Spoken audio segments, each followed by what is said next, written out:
ஒரு செம்பு தண்ணி எடுத்துக்கங்க. அத தோசைக்கல்ல ஊத்தி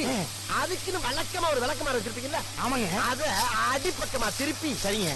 வரட்டுன்னு ஒரு 4 இழுப்பு சரிங்க, நல்லா கழுவி விட்டுருங்க. சரிங்க. ஒரு கிண்ண நிறைய மாவு எடுத்து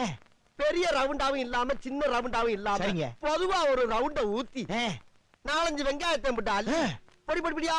நறுக்கி அப்படியே மேலாப்ல பரபர தூவி விட்டு, சரிங்க, ஒரு நீளமான கேரட் எடுத்து அதையும் பொடி பொடியா நறுக்கி, சரிங்க, அப்படியே மேலாப்ல பரபர தூவி விட்டு, சரிங்க,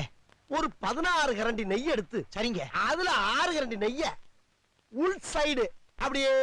லேசா விளாவி விட்டு, சரிங்க, 10 கரண்டி நெய்ய தோசைக்கு வெளி சைடு அப்படியே மேலாப்ல விளாவி விட்டு, சரிங்க, இட்லி பொடி இருக்கு பாத்தீங்களா, அத அப்படியே அள்ளி மலை சாரல் மாதிரி அதை மேலாப்ல பரபர அப்படியே பேய விட்டு, சரிங்க, பொத்துனாப்ல அப்படி ஒரு பரட்டு இப்படி ஒரு பரட்டு அப்படி பரட்டி விட்டு அப்படியே ரெட்டி கலர்ல முருக விட்டு